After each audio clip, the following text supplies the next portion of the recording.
What's going on, everybody? Welcome to the channel.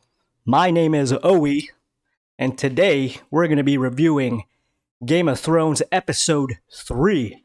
Let's go. So, I'm going to let people join in the chat, see who else enters in, let people trickle in.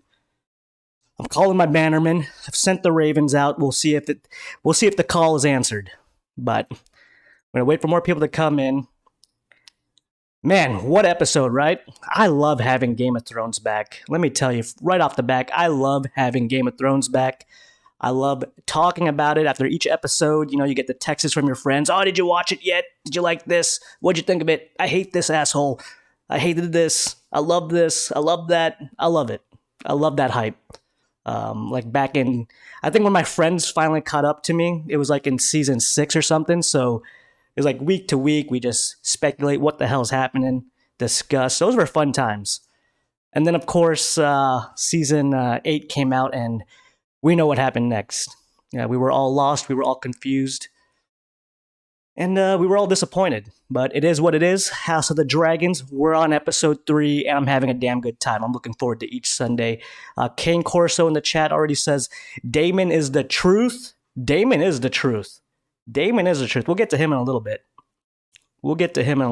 But yeah, Damon is, I gotta assume he's like the fan favorite of the show so far. Every time he's on screen, he's doing something crazy. So, yeah, big Damon fan. But yeah, everyone out there, happy Labor Day weekend. I hope you guys are having a good time with your long weekend in America. And if you're tuning in from across the narrow sea and you don't celebrate Labor Day, I hope you guys had a good weekend regardless. So that's that. That is that. All right. I put out, usually for these live streams, I wait until nighttime. But yeah, I wanted to go a little early today because it is a holiday weekend. I do have things to do a little later on. Got to go to my family's, have a good dinner. So I've decided to put this live stream a little earlier than usual. But we'll get into spoilers here soon. But just thoughts on the episode. I got my blade, I got my steel, I got the Bastard Maker right here with me, as always. But yeah, episode 3, definitely my favorite episode of the series so far. Had the most action, and I'm a big fan of action, but also the story was still good. Like, episode 3, this was kind of like the aftermath of episode 2. And by aftermath, I mean we get a freaking 2-year time jump in episode 2, which I wasn't sure that I was going to appreciate at first, but I think they did a good job afterwards, kind of showing you where the characters and their relationships with each other have gone in the past 2 years. But I would have liked to see the initial reaction and the conversation with Rhaenyra and Alicent right after that whole scene where Rhaenyra finds out that Alicent is to become the queen, which is to become her stepmother and marry her father. I would have liked to see that conversation play out. We get a good sense of where their relationship is in this episode, but I would have liked to see the initial reaction because they were best friends. They were really close, and by beginning of episode 3, they're completely, their relationship is fractured. They're not close at all. But you don't get a sense of where exactly it is. There's a little resentment. You could see it, but yeah, that was probably my only flaws. Like, I wanted to see more from Rhaenyra and Alicent and where their relationship kind of was. They didn't spend a lot of time with them too. But this was mostly a Rhaenyra and Daemon episode. So, and also, I guess another flaw of this season would be so far is, I hate to compare it to the original Game of Thrones because, this is his own thing. But yeah, this story, I've said it before, it's way more personal. This is our Targaryen-centered story. So you can't expect the same tempo like the original Game of Thrones, at least the first 4 seasons of the original Game of Thrones. There's just, there was too many storylines. And too many, I don't mean that in a bad way, but there was a lot of storylines in the first season and the second season where you started off with like 3 storylines and they would separate into other storylines with a whole bunch of side characters that you got to know. Here it is a personal story. This is about the Targaryens. So let's see if we get more people in the chat here. Jared's back in the chat. I think I figured out why I'm not feeling attached to the show. It has nothing to do with the fact that every episode there's a few year time jump. It makes it harder to attach to anyone. So Jared, you're not liking it yet. You're not liking it again. All right. So you think you're not feeling attached because, yeah, I mean, the story is moving at a pretty brisk pace. And I could see that being a negative for a lot of people. But for me, not so much because, I mean, this is a long story. Correct me if I'm wrong, but this is like a 3-decade story or something like that, right? So a lot of things happen. So we'll see. And Jared says again, because they gloss over things and tell things instead of showing, so it ends up just making me feel, well, what am I supposed to be feeling exactly? Why do I need to relate to these characters? You know what? They are telling, but I think they are showing a little bit as well. Because you do see the relationship between Rhaenyra and Alicent. You could tell it's fractured, and there's a distance between them now. So they showed it that way. They didn't really, they actually didn't have that much time with like exposition explaining what the hell happened, right? I mean, for God's sakes, this isn't Rings of Power. Like, I mean, if you want to talk about something that put me to bed early over this weekend, Rings of Power. Oh man, my review's out there too if you want to check that out. But I still feel like they're doing a good job showing where these characters are at, even though there's a significant time jump within each episode. But this is the largest one so far. I mean, this was a 2-year time jump. So yeah, I still like this episode though. I thought they did a good job like kind of explaining everything through subtle dialogue, even though there was a 2-year time jump. But yeah, this episode, that whole beginning with the Crab King and Daemon showing up on that dragon, I loved that whole scene. That scene was great, and I get it too. The Crab King, by the way, didn't do shit this episode. He was kind of a disappointment. But I get why the war took a little longer than expected. You could just tell from the terrain that they were fighting in. But I did love the whole beginning with the dragon attack on Game of Thrones and everything, or in the Stepstones. And you got to see Daemon show up at the last second as the Crab King is torturing that soldier who's just talking shit, praising Daemon, saying Daemon's gonna save us. And then Daemon does save him for a split second. Then his dragon, Caraxes, I think his dragon's name is, comes in, just steps on him. I love that part. I absolutely love that part. But I get why this war with the Valerians and Daemon and the Crab King and his forces is taking too long. It's like you see the terrain, like later on in the episode, they show what kind of landscape it is, and the Stepstones, I mean, it's a vital part in the trading routes to Essos and the free cities, right? But you could see like the terrain, it's like island hopping, and they could dig in. So it's kind of like, I would compare it to like the US's occupation in Vietnam. You'd think on paper that we would have just destroyed them with superior numbers, firepower, and air support.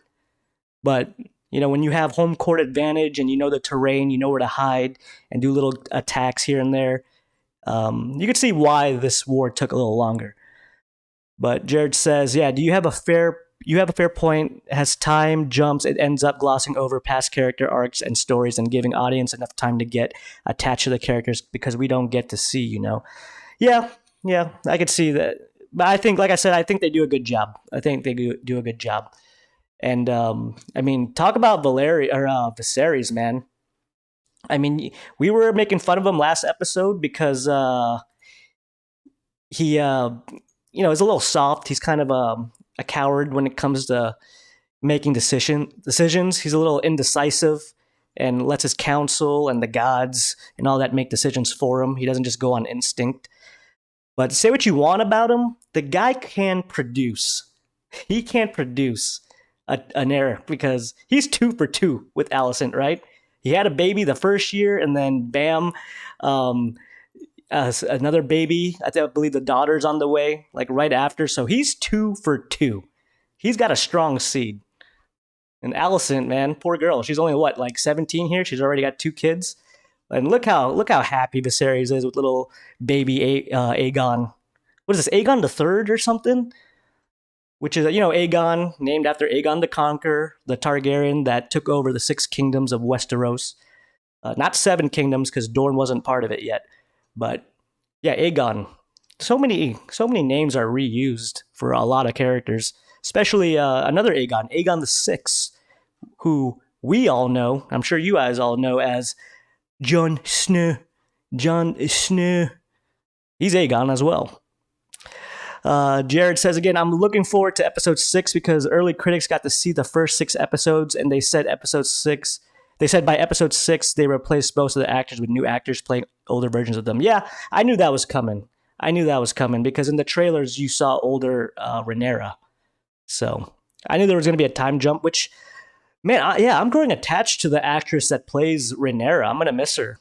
And that actress that plays Alicent. Say what you want about their characters, but I think the actresses and actors portraying all these characters are doing a phenomenal job so far, honestly.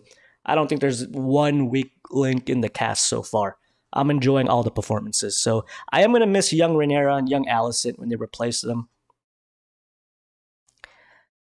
Oh, lovely. If I wasn't already feeling detached, can't wait to officially get confused as well who's who and remembering whose and what's name is, especially with new actors. Yeah, man, you seem to be real frustrated with the show, man. I think they're, for balancing the storylines and all the time jumps, I think they're doing a pretty good job in guiding the audience in what's happening in the times in between. I think they're doing a good job. But yeah, look at little Aegon. Viserys is happy. And in this episode, after the whole entrance to they're going on a hunt, right? On a boar hunt like Robert Baratheon. But you could see the budget in this show. Something I wish that the first season had was the budget that this season has for the House of the Dragons. Like in season 1 of Game of Thrones, I would have loved to see like the battle at the Whispering Woods and all that other extra stuff that they just didn't have the budget for. But yeah, King Viserys is going on a boar hunt in the King's Wood. And poor Rhaenyra. In this episode, you see where she's at and the toll that everything has happened, all the choices that happened last episodes, how it's occurring for her. Yeah, she's been pushed back to the background. She is, everyone's kind of forgot about her, and she knows it. And she's kind of acting out. She is a teenager, so it makes sense. I mean, a lot of this episode, you have a lot of confrontations with Viserys and Rhaenyra. And that's like, your typical daughter-son relationship, right? She's going to rebel, especially when she's a dragon princess. But yeah, she's been pushed to the background, and it sucks because she was being propped up as a new heir, and within one choice, it's like, boom, I don't even matter anymore. People are going to keep the tradition of having the first male heir take the throne. She knows it, even though it hasn't been officially announced yet, and a lot of this episode has to do with that. And also a lot of people trying to marry into the Targaryens by using Rhaenyra as that pawn. So a lot of this had to do with Rhaenyra just rebelling because, she's being pushed to the foreground again, and she wants, like every other human being, she wants to make her own choices. And all these lords are making choices for her, offering, the lords that are going to help them further their own ambitions. But yeah, she wants to make her own choices. Jared Edson says, I'm not mad, I'm just not feeling attached. Now, if you want me mad, well, let's just say never bring up Star Wars Rise of the Skywalker. We will be here for hours. I don't hate the show. It's just Rise of the Skywalker? Which one was that one? I hated those movies, by the way. Okay, The Last Jedi was the second one. And The Rise of Skywalker was a J.J. Abrams one, right? The third one? Yeah. I screw both those movies, by the way. But back to Game of Thrones. Yeah, she's being offered, and she also, back to this point here, Rhaenyra having resentment to her father because she thinks her father doesn't have her back anymore. So, and she actually thinks that he's making all these choices for all these lords coming to marry. Like, we're introduced to the Lannisters in this episode. We finally get a glimpse of the Lannisters. And this is Jason Lannister and his twin Tyland Lannister was introduced as well. But Jason's more of the douchebag. He's more of your typical Lannister, right? Just cocky, pompous. Um, he's offering King Viserys the spear that he eventually skewers the stag at the end. But yeah, the Lannisters in this time period, they're not really prominent house yet. They're not even like the top 5 houses yet, right? Like they don't come into prominence really until Tywin takes over. That's when you get the whole story about the reigns of Castamere and all that, right? So yeah, you got this. We finally got the introduction to the Lannisters, and this guy really wants Rhaenyra. He's trying hard, but she ain't having it. So all this resentment towards her father makes Rhaenyra leave the camp. She leaves this whole celebration, which it's a large gathering.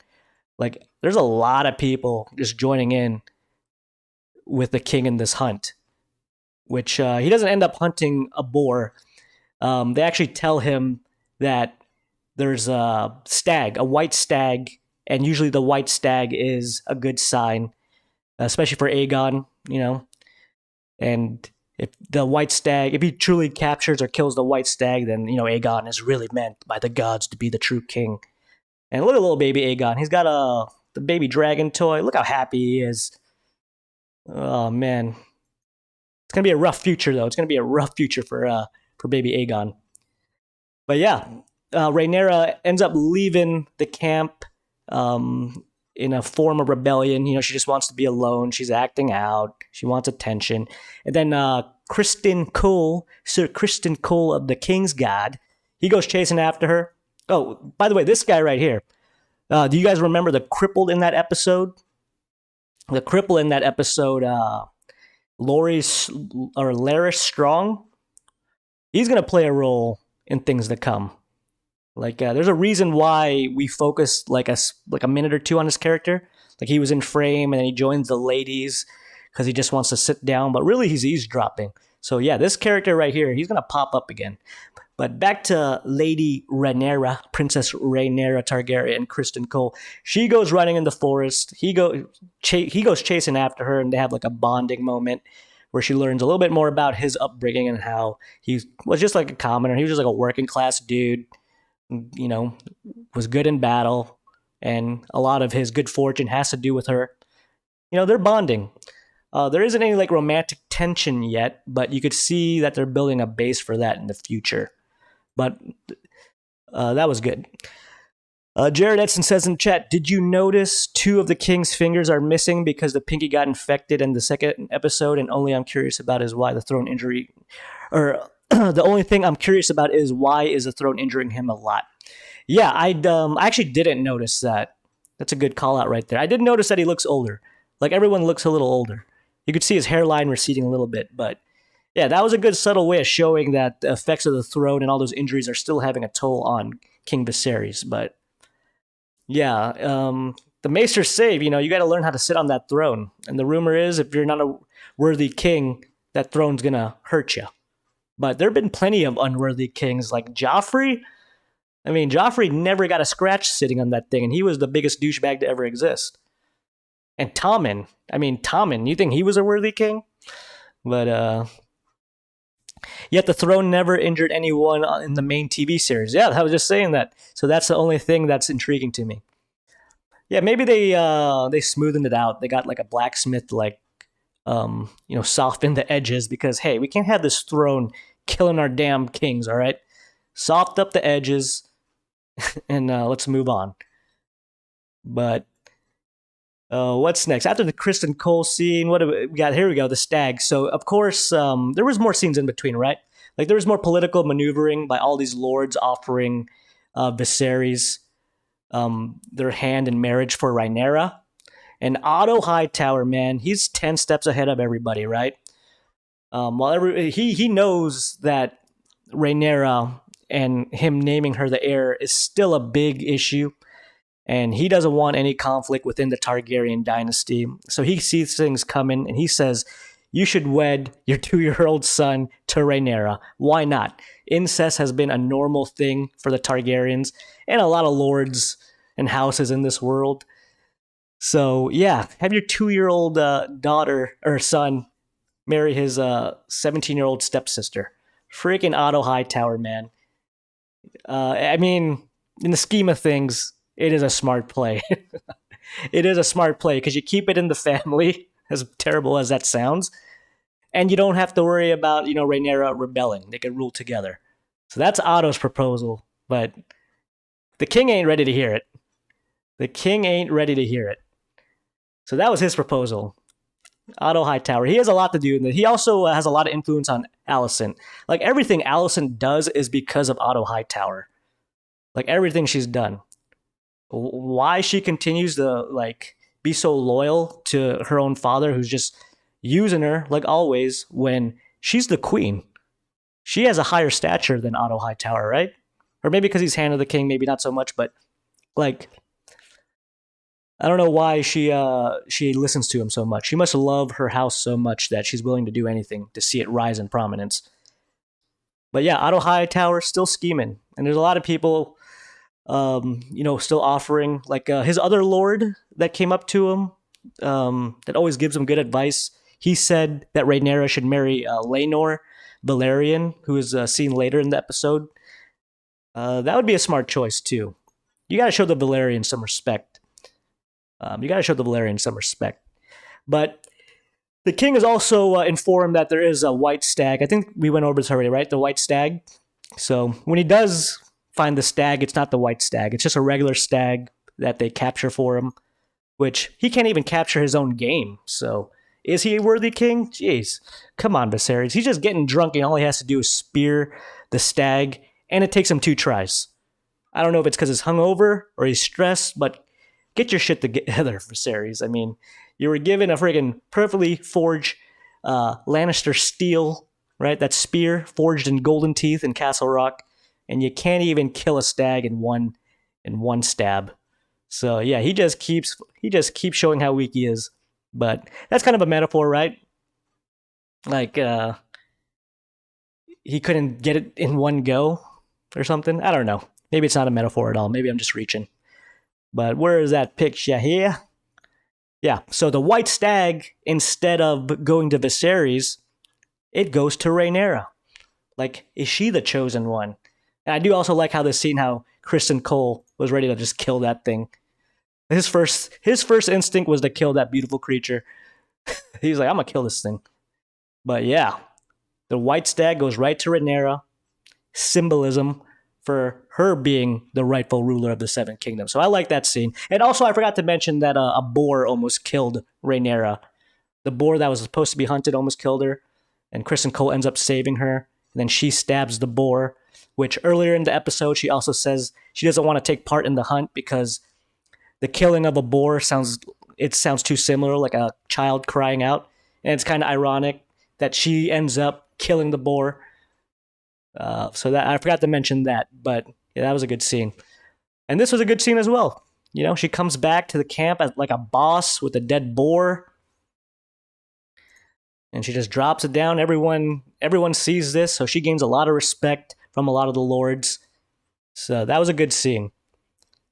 But yeah, there was a lot of scenes in between. Like there was a good conversation with Alicent and Viserys where they're standing over a fire. And he's showing a lot of regret. He's really vulnerable. He's kind of like, shit, should I, I didn't even want to marry. Like, was this even the right choice? Like, you could tell he still misses his ex-wife. And there's a good conversation, too, with him and Rhaenyra, how he tells her, like, you think I'm even above, tradition? Like, I was forced to marry, and I'm the goddamn king. So, yeah, there was a lot of good scenes between Viserys and Rhaenyra. And then the end scene with the resolution with her and Viserys by the end of the episode is he pretty much keeps the decision of keeping her as the heir, and giving her the choice to marry whoever she wants. So their whole relationship kind of gets gets better by the end of this episode. But every episode, it's like there's a rift between her and her father, and they have to mend something. So I wouldn't say it's getting repetitive, but it's like every episode they got to do something, or they got to have a conflict with each other, and then by the end of the episode they're friends again. So let's go look at the chat here. Oh yeah, Thomas was a stupid king. The guy was a full blown pushover. Oh yeah, Tommen Baratheon, Joffrey's brother. Yeah, he was not a strong king. But hey, you know what? He had Marjorie Tyrell. He didn't need to be a strong king. She was the brains of the operation. You know, when he had Marjorie, he didn't need to do shit. Just let Marjorie run things. He just got laid by Marjorie Tyrell and let her figure everything out. Actually, there's a kind of reason why the throne is injuring the king. Martin said in the books the throne was built to be comfortable, and if injuries specific kings, it means that the king ain't worthy. Oh, is that what it is? Yeah, I knew that had to do something with the lore. Like it would injure unworthy kings. Nebrock says hi with a cat and love eyes. I like it. Thank you, Nebrock. Welcome back to the chat, Nebrock. We're kind of wrapping up the story here, but I'm getting to the meat and potatoes, the main event. I'm wrapping up the Rhaenyra storyline with King Viserys in the Kingswood on the hunt and how they resolve the issue. I'm trying to think if I skipped anything I want to talk about. I think I went through everything here, but right after, or right before Rhaenyra and her father make amends in the episode, you had the scene with Alicent and her father, and how he's kind of explaining to her, he's explaining to Alicent, now's the time. You gotta persuade him to name Aegon, his son, to be the new heir, because Rhaenyra ain't going nowhere, and she's gaining. I think he sees her as a threat. I think Otto Hightower knows Rhaenyra could be a threat, so he's not pushing her aside. Irish Blessing. I know nothing about this show. Well, I mean, watch it. If you know nothing, watch the first 3 episodes. I mean, it's 3 hours, well worth your time. I mean, if you have HBO Max, please watch Game of Thrones and House of the Dragons. I mean, you will not regret watching Game of Thrones, honestly. I wish I could erase the memory off my mind and go through fresh lenses rewatching the whole series. But, yeah, man, watch the show. Jared says again, oh, what did you think of the crab feeder? I think we're officially digging at the bottom of the barrel for names at this point. Sigh, and then what a waste for a new threat. Well, okay, we wrapped up the Rhaenyra Viserys storyline, so let's move over to the main event. We're going back to the Battle of the Stepstones. We'll go here first at the war table. So yeah, crab feeder.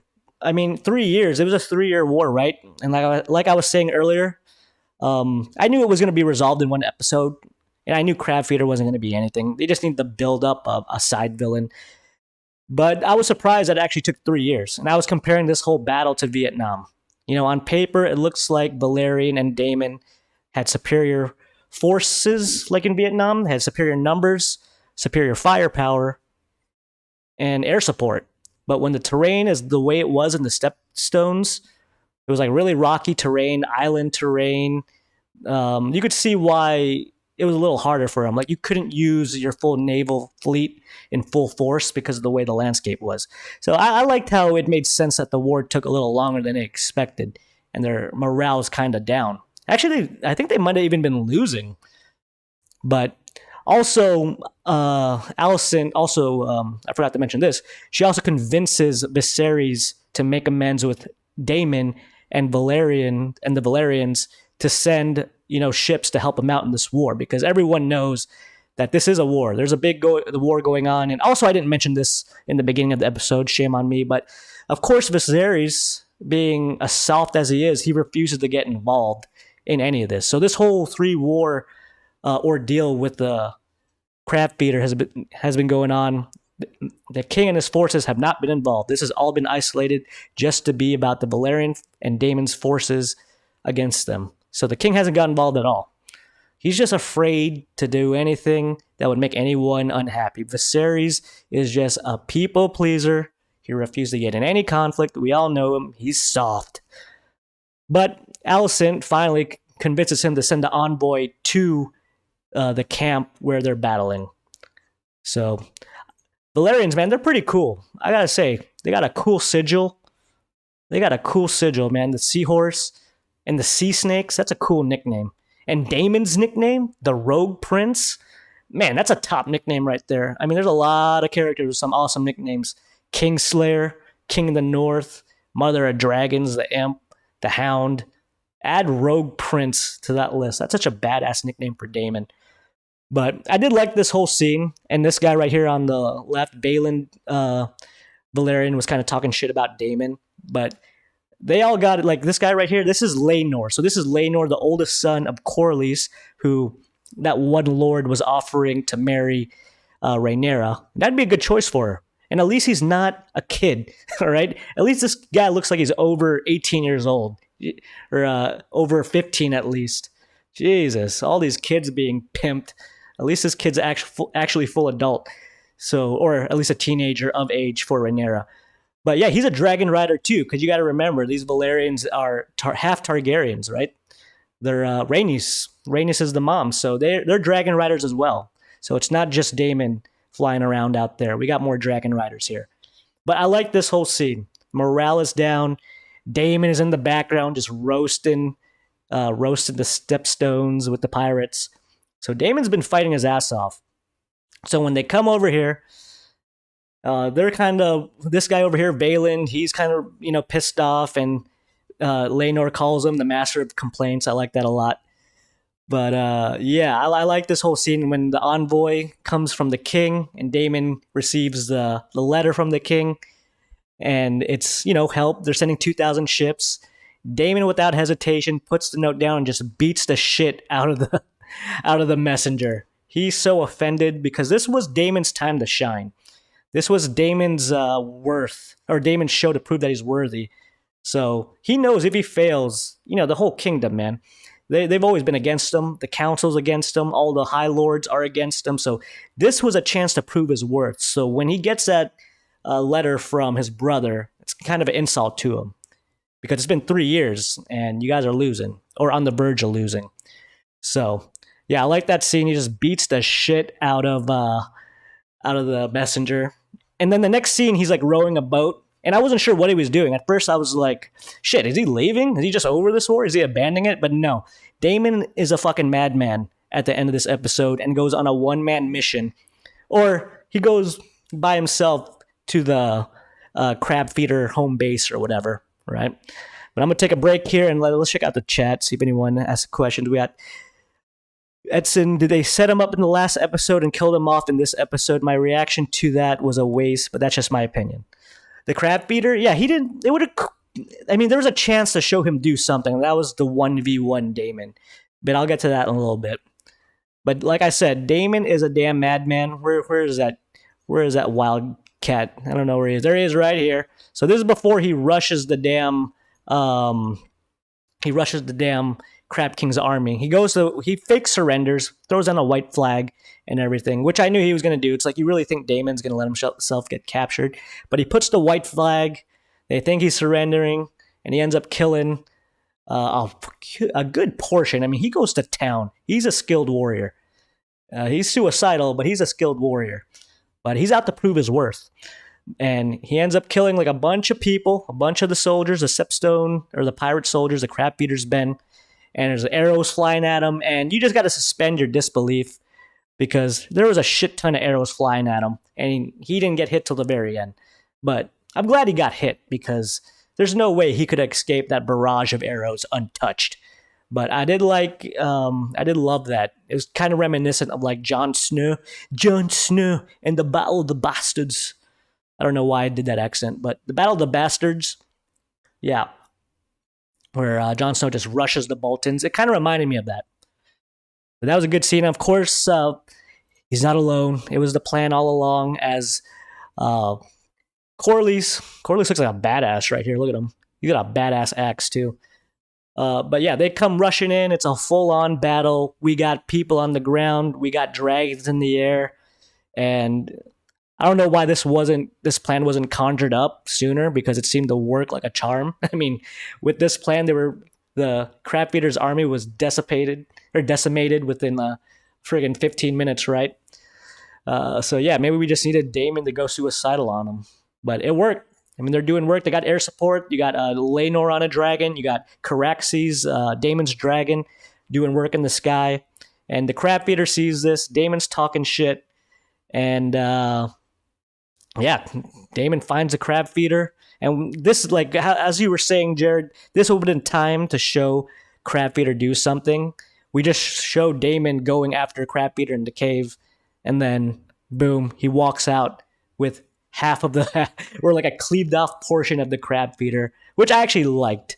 But I would have liked to seen it happen, or at least have like a 1v1 fight scene with the crab feeder, because you're right. I mean, they showed him and he didn't do anything. He kind of just looked into the camera and that's it. Next thing you know, Damon's holding a fourth of his body.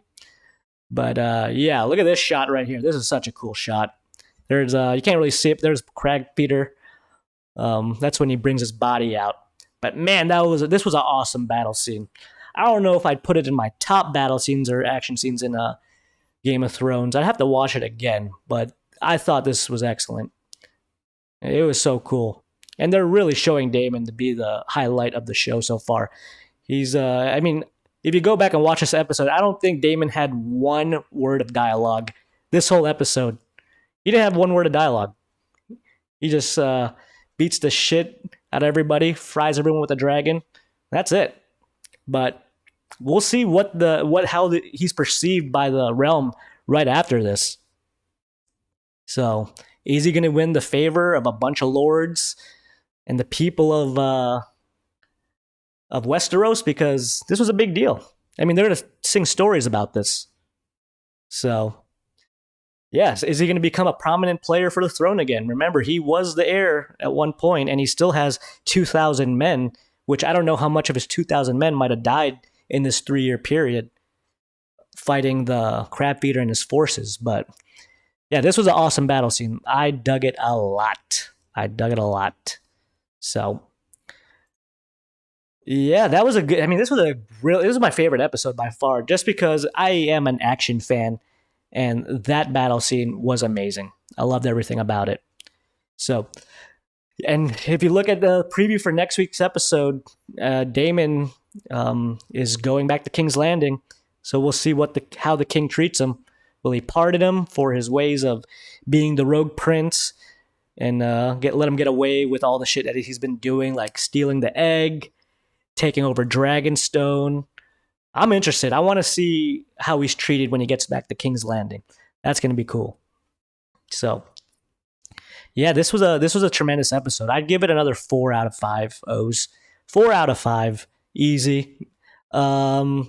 I don't know if I'd give it 4.5 out of 5. I have to watch it again. I've only seen it once, and usually I watch every Game of Thrones episode at least 2 times. It's a rule. I got to do it. But yeah, that's my review and the spoiler discussion of the episode so far. It was a good episode, man. I can't wait for episode 4. And you said episode 6. Someone in the chat said episode 6 is when is when the time jump happens, when we get older Rhaenyra and older Alicent. So yeah, I was saying earlier that's gonna suck, because I have grown attached to the actresses and actors who play the younger versions of these characters. Like Rhaenyra, the actress playing her, I think has done such a great job. So it's going to be really weird seeing her become a different actress, because she's such an integral, big part of the show. And then we're just going to have a completely new person to look at, to hear, to see. Yeah, it's going to be weird. I don't know how people are going to take it, especially the ones who aren't aware that there is going to be a time jump in this show. But that doesn't happen until episode 6. So we at least got 2 more episodes with the actors as they are. But all right. Anyone else in the chat here? I think we talked about and explained everything I wanted to talk about in this episode so far. Like I said, this is a 4 out of 5 episode for me. It was great. Daemon, once again, still my favorite character. And we were introduced to a couple new characters, like the Lannister twins, Tyland and Jason. So we'll see what they have to do later on in the show. There's a reason they were introduced. They were a reason why they were introduced. And also the crippled guy. Larry Strong. He's going to pop up in later episodes as well. There's a reason why he had like a minute of screen time. Let's see. All right. That was a great episode, guys. Can't wait till episode 4. What was the title of this episode? They never put the title out when it's released on HBO Max until like the day after. Like the last episode was called The Rogue Prince. That's such a badass title for a name. But all right, everyone, that's my review. Spoiler discussion. This one wasn't as long as the last episode or spoiler discussion we had last week, but I am aiming for every Monday to do this. This was the earliest I've ever done it. Usually I do it around like 7 p.m. Pacific time, but I had to get it done a little earlier this time. So everyone who participated, thank you for joining in. I'll call the banners. I'll send the Ravens for episode 4. Hopefully you guys show up again. Thank you for joining me this time. And remember on your way out to like the video as well and subscribe to my channel as well and ring the notification bell. That way, you know whenever I upload a video, you'll be first to notice. So thank you everyone for joining in. I will see you all next time. See ya.